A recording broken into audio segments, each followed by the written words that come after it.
Hola, ¿qué tal? Mi nombre es Lidia Monsalvo. Bienvenidos a su programa de Ciencias Jurídicas. El día de hoy tenemos como invitada a la maestra Ana Torreblanca, quien nos platicará sobre el derecho a la alimentación. Acompáñenos.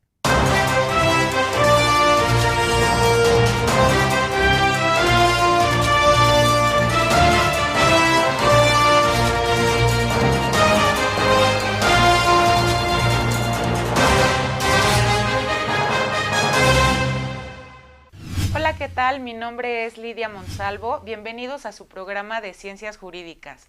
El día de hoy nos acompaña la maestra Ana Torreblanca, quien nos va a platicar sobre el derecho a una alimentación. Bienvenida, Ana. Gracias, Lidia. Muchas gracias por la invitación. Gracias por acompañarnos, Ana. Y para iniciar esta plática, me gustaría que te pudiera preguntar sobre cuál es el derecho, cuál es el sustento al derecho a una alimentación. Ok, sí, claro que sí. A mí me gustaría partir de la Constitución Política de los Estados Unidos Mexicanos, varios artículos que están correlacionados entre sí. En primer lugar, el artículo tercero, que habla del derecho de todas las personas de tener una educación. Y por otro lado, tenemos también al artículo cuarto, que en el tercer párrafo habla del derecho de todas las personas de tener una alimentación nutritiva suficiente y de calidad que el Estado debe garantizar. Tenemos también dentro del mismo artículo cuarto el derecho de toda persona a la protección a la salud. Y finalmente tenemos el artículo transitorio de un decreto que en el año 2013 realizó algunas modificaciones a varios artículos. Sí. Pero lo que dice este transitorio es que el Congreso de la Unión y otras autoridades competentes tienen la obligación de adecuar el marco jurídico de forma que en las escuelas queden prohibidos los alimentos que no favorezcan a la salud de los alumnos. Es decir, los alimentos chatarra. Así es. Y Ana, ¿cuál sería la importancia de la seguridad alimentaria? La seguridad alimentaria tiene un papel muy importante. Antes me voy a regresar un pasito, Claro. porque tanto la Constitución como otros pactos internacionales, por ejemplo la Declaración Universal de los Derechos Humanos de 1948, tienen tres pilares en común en los que se sustenta el derecho a la alimentación. Y estos tres pilares son la disponibilidad, la accesibilidad y la adecuación. La disponibilidad quiere decir que los alimentos estén disponibles tanto en fuentes naturales como a la venta. En fuentes naturales puede ser a través de la pesca, la caza, la recolección y de actividades ganaderas o agrícolas. Y la disponibilidad en La venta. La venta, exactamente. Que estén a la venta en locales comerciales o que estén a la venta en tiendas. Por otro lado, tenemos también la accesibilidad. Esto significa que los alimentos sean accesibles desde un punto de vista físico y desde un punto de vista económico. La accesibilidad física quiere decir que los alimentos sean alcanzables para todos, en especial los grupos vulnerables como pueden ser niños, personas mayores, personas con alguna discapacidad o personas mayores. Y supongo que también podemos hablar de cantidad, ¿no? No solo que estén accesibles, es decir, que puedan llegar a ellos o como decías, alcanzables, sino también suficientes. Claro, sí, y eso tiene que ver con el tercer pilar del derecho a la alimentación, que es la adecuación, que significa que los alimentos puedan satisfacer las necesidades de todas las personas en función de su edad, de su ocupación, de su modo de vida, etcétera. Y por otro lado, la adecuación también significa que sean suficientes y que sean aptos para el consumo humano sin que hagan daño. Y ahorita platicabas de también a nivel económico, esta accesibilidad. ¿Te refieres como a la canasta básica, es decir, como lo mínimo suficiente para tener una alimentación sana? Exactamente, que sea suficiente en cuanto a porciones, en cuanto a cantidad y en cuanto a variedad. Y, y también habrá, supongo, algunos alimentos prohibidos, ¿no? Como lo que mencionabas en las escuelas. Pero no tan solo hay que cuidar, por supuesto, sí, a nuestra niñez, pero también para los adultos, ¿no? Ahora yo veo en el supermercado que ya existen unas etiquetas que antes de la pandemia no había, donde dice exceso de grasa, exceso de sodio. Esto también es muy importante, ¿no, Ana? Sí, estos sellitos negros nuevos que estamos viendo ahora en los alimentos preenvasados. Esta norma existe desde hace tiempo, se publicó en 2010, pero en marzo de este año tuvo una modificación que tiene por objeto principalmente establecer un sistema frontal de etiquetado que advierta de forma clara y veraz sobre la presencia de nutrimentos críticos o de ingredientes que sean nocivos para la salud si se consumen excesivamente. Y por eso, de ahí la importancia de leer las etiquetas de los alimentos que consumimos, porque muchas veces nos vamos con la finta de se ve sano, a lo mejor estoy comiendo tal producto y en realidad contiene diferentes sustancias y me atrevo a decir que hasta químicos que hacen daño a la salud. Exactamente. Sí. Y Ana, a tu juicio, ¿cuál sería uno de los alimentos a los que debemos tener derecho los mexicanos y que por supuesto sea sano?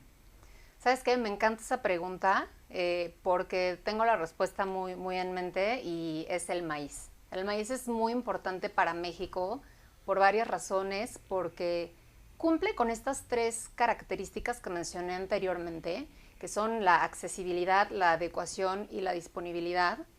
Es un producto económico que forma parte de la canasta básica. Aquí hay un reto muy importante, ¿no? Porque en cuanto a la accesibilidad económica, tenemos que el salario mínimo general vigente del mexicano es bajo. O sea, lo tenemos en 185 pesos en la zona libre del norte y lo tenemos en 123 pesos en el resto del país. Entonces, ¿cómo hacer para que puedas tener acceso a un alimento que cumpla con todas estas características, ¿no? Sobre todo la parte económica. Y por eso el maíz es muy importante para México, históricamente, culturalmente, económicamente, políticamente. Y además es un alimento que lo podemos utilizar en platillos sumamente variados. Exactamente. Es un alimento cuyo origen data de hace aproximadamente 10,000 años en Centroamérica, pero entró a México más o menos hace 8,000 años en Oaxaca y en Tehuacán. Mira qué interesante, Ana, eso la verdad no tenía conocimiento. ¿Y hay alguna legislación que sea aplicable al este tipo de alimentación, de la canasta básica y demás, los alimentos esenciales? Pues mira, te puedo hablar particularmente del maíz, que es del tema sobre el cual estamos hablando. Hay muy poco, realmente hay poco, y yo considero que debería haber mayores esfuerzos para regularlo, no solamente como un producto muy importante para México. Hay 64 variedades de maíz en México, de las cuales 59 son nativas, y por lo mismo en abril de este año se publicó en el Diario Oficial de la Federación la Ley Federal para fomentar y proteger al maíz nativo. Qué importante cuidar también además nuestros recursos respecto de alimentos que podemos obtener de nuestro mismo país.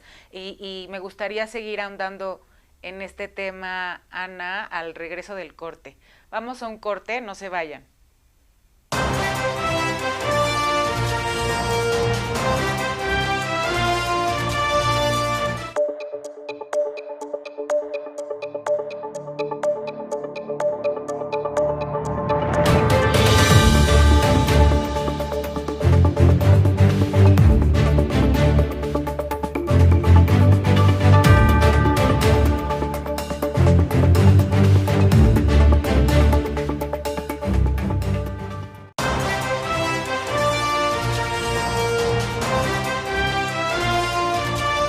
Regresamos a su programa de Ciencias Jurídicas. Ana, me estabas platicando sobre esta ley que protege al maíz nativo. Sí, claro, es como te mencionaba, una ley de reciente creación, apenas este año. Es una ley muy breve, consta únicamente de 13 artículos y a grandes rasgos lo que busca es proteger el maíz nativo, depender un poco menos de las importaciones, propiciar a que haya más cultivo y más consumo del nativo y a que realmente se le dé la importancia a este producto tan importante y se pague por él un precio justo. Así es, ¿no? Que entra dentro de la accesibilidad que mencionabas. Exactamente. Y Ana, regresándonos un poquito al etiquetado, porque tiene muchas aristas. Este etiquetado, ahora vemos incluso productos que les han cambiado la etiqueta de cómo se promocionan las empresas, ¿no? Estos corporativos, y también les han cambiado los nombres a los productos. ¿Qué me podrías decir respecto a ese punto? Ok, mira, es una pregunta interesante. Esta NOM versa sobre productos que están preenvasados. Y claro que tiene sus ventajas porque cuando tú vas al súper o cuando vas a la tiendita y ves que el producto que normalmente compras tiene un alto contenido de azúcares, de grasas, de carbohidratos, de lo que tú quieras, claro que tiene el impacto de generarte conciencia sobre lo que te vas a comer. Sí, dices, lo piensas 2 veces y a lo mejor buscas otro producto. Exactamente. Pero por el otro lado también tiene algunos inconvenientes y áreas de oportunidad desde mi punto de vista, como por ejemplo que descuida otros bienes jurídicamente tutelados, como la economía o la propiedad intelectual de las empresas, porque ahora existe la restricción de que no puede haber, por ejemplo, personajes infantiles en las etiquetas, y estos personajes infantiles muchas veces forman parte de las marcas de las empresas, entonces esta parte queda desprotegida también. Sí, y era al final lo que atraía lo mejor visualmente con los colores y los muñecos a los niños, ¿no? De yo también quiero comprarme tal producto para consumirlo, ¿no? Sí, y justamente por eso lo hicieron, por el alto impacto que tienen estos personajes, eso hace que, eso tiene una incidencia en la compra de las personas. Así es, todos los colores y las formas que son atrayentes, ¿no? Uh-huh.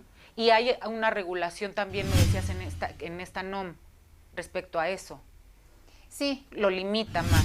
Exactamente, o sea, quedan limitados estos personajes, se descuidan las marcas de las empresas, y las empresas son jugadores muy importantes en la economía y en la cadena de suministro también. Entonces yo pensaría que hay que encontrar una balanza. Está bien que se hagan estas advertencias, está bien que se busque crear un impacto al momento de tu decisión de consumir, pero sin descuidar otros bienes que jurídicamente están tutelados también. Claro. Y luego tenemos productos, por ejemplo, sobre todo en México, respecto de los dulces mexicanos, que a lo mejor vienen en un empaque de plástico y nada más el nombre del producto, pero no traen información nutrimental, no traen otras cuestiones. Ahí como, ¿qué opinas?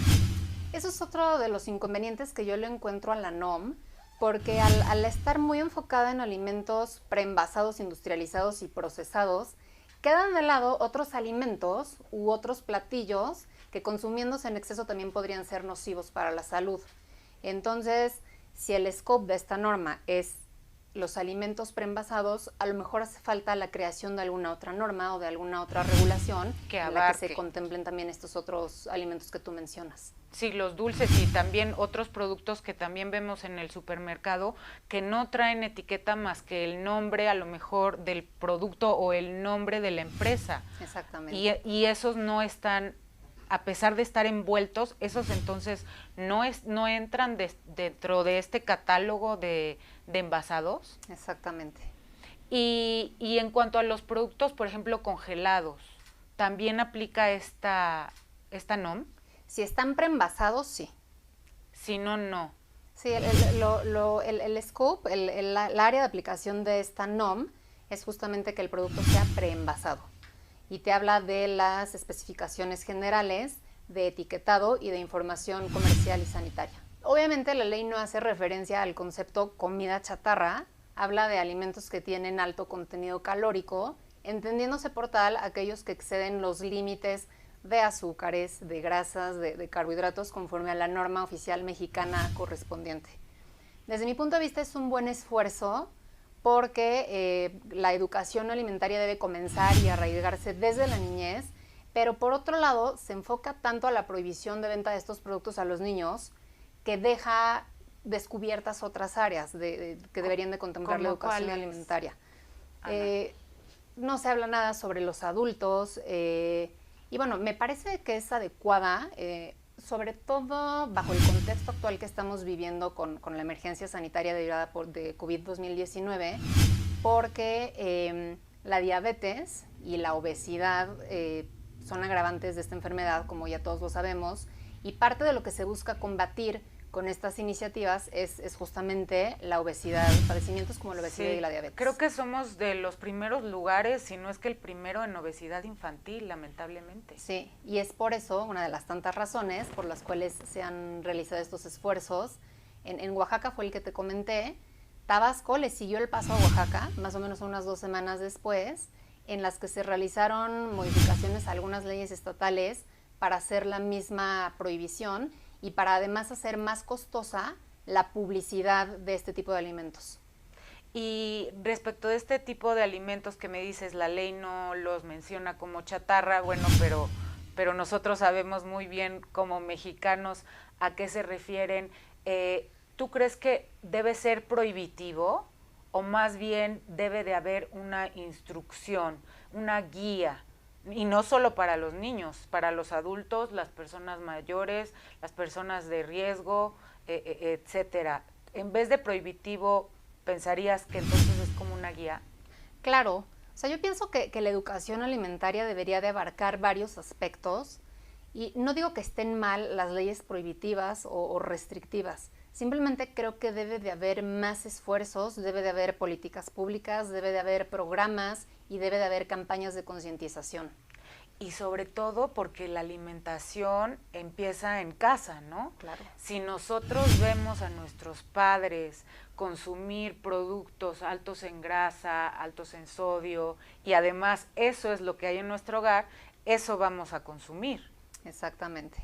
Y entonces tendría que empezar una transformación para nosotros también como padres, y en vez de prohibirnos, a lo mejor reeducarnos en este sentido, ¿no?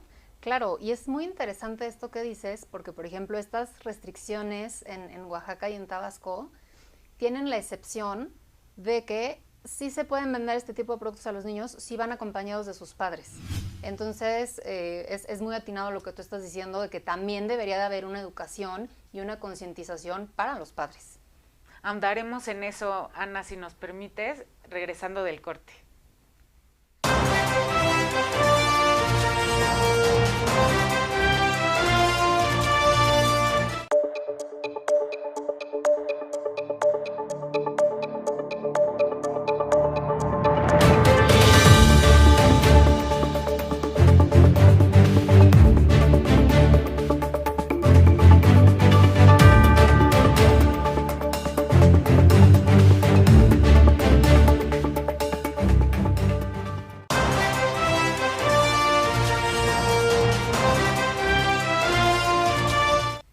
Regresamos con su programa de Ciencias Jurídicas y con la maestra Ana Torreblanca. Ana, nos estabas platicando sobre la educación a una correcta alimentación inicia desde casa. Claro. ¿Qué más nos podrías decir al respecto? Creo que para cerrar este punto. Es deber y educación, es el deber de los padres educar a los hijos en cuanto a qué tipo de alimentos son convenientes, en cuanto a qué cantidades, y tampoco dejar de olvidar otro tipo de alimentos, como el que mencioné anteriormente, que es el maíz. Muchas veces lo tenemos olvidado sin tener en cuenta varios beneficios y propiedades que el mismo tiene. Bueno, ya mencioné que es muy importante para la economía de México, pero dentro de otros datos curiosos, te puedo mencionar, por ejemplo, que es tan importante para nosotros que el 29 de septiembre de cada año se declaró el Día Nacional del Maíz. Y además, etimológicamente significa lo que sustenta la vida, imagínate. Y tiene otras grandes bondades, como que es invaluable en relación con el cambio climático, porque se adapta a distintos tipos de climas y de ecosistemas. Hay maíz para la selva, para la costa, para zona semiárida. Hay maíz que sobrevive a alturas muy grandes, como los 3,000 metros sobre el nivel del mar, como por ejemplo en la Sierra de Chihuahua. En 2010, la comida mexicana fue declarada por la UNESCO como Patrimonio Cultural Inmaterial de la Humanidad. Y pues bueno, la base de la comida mexicana, como todos sabemos, es el maíz. Exactamente. Para México es muy importante económicamente. Nosotros ocupamos a nivel mundial el octavo lugar para la producción. Se estima que este año 2020 México va a producir aproximadamente 28 millones de toneladas de maíz, siendo que la producción global es de alrededor de 2,000 millones de toneladas. Y cada vez se vuelve más popular este producto a nivel mundial, ¿no? Ya uno puede ir a otros países y los totopos, por así decirlo, están presentes en cualquier mesa de botana incluso. Claro, o incluso la gente que viene de vacaciones a México y lo primero que quiere es ir a comerse unos taquitos. Es probar nuestras deliciosas tortillas. Exactamente. Pero pensamos en la tortilla al hablar de maíz, pero ¿qué otros productos podemos encontrar? Muchísimos. Tenemos a la tortilla, tenemos a los esquites, a los elotes, a los tamales, y además del maíz tiene otros usos. Obviamente el principal es alimenticio, pero hay plásticos que se pueden crear a partir del maíz, hay combustible que se puede crear a partir del maíz, entonces tiene muchísimos usos y muchas veces no estamos conscientes de ellos. No, pensamos que nada más es para ingerir. Exactamente. Y ya vi que no. Exactamente. ¿Y algún otro producto aparte del maíz, Ana, que consideres importante? El chocolate. El chocolate. El chocolate, obviamente aquí con todas las medidas necesarias, porque en exceso, como todo, podría ser nocivo, pero también es un producto local, típico, que merece promoción, merece protección y merece campañas de concientización. Ana, y ya vimos entonces que por un lado la educación tiene que iniciar desde casa con los padres informados para que transmitan a sus pequeños sobre una alimentación adecuada, una alimentación sana. Pero también por el otro lado, creo que tenemos que tener un apoyo hacia los campesinos mexicanos que están trabajando en nuestras tierras, es decir, las dos partes.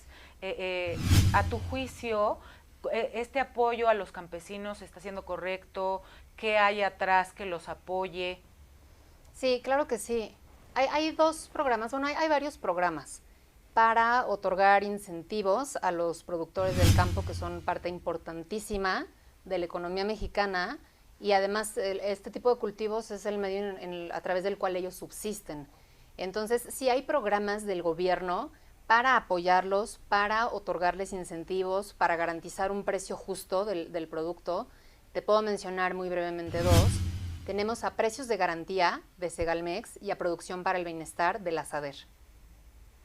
Estos programas apoyan a los campesinos para la producción, no solo del maíz, sino de varios productos de nuestras tierras. Y regresándonos un poco al maíz también, para que le dijeras a nuestro auditorio, ¿cuáles son los beneficios de este producto? Pues mira, beneficios para la salud tiene varios. Por mencionar solamente algunos, ayuda a prevenir el Alzheimer, tiene calcio, tiene minerales, tiene antioxidantes, tiene vitaminas como la A, la B y la E, ayuda a proteger también la salud cardiovascular y es muy importante para el sistema digestivo.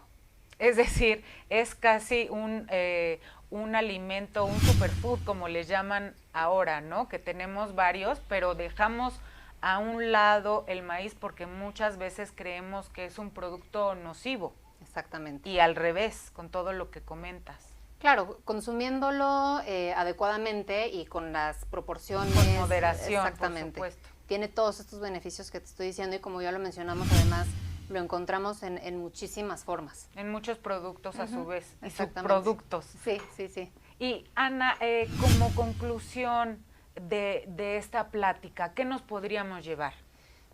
Yo te quiero decir que pienso que México ha tomado un buen camino en la lucha contra la desnutrición, en la lucha contra la obesidad, la diabetes y otro tipo de padecimientos y de problemas que nos afectan.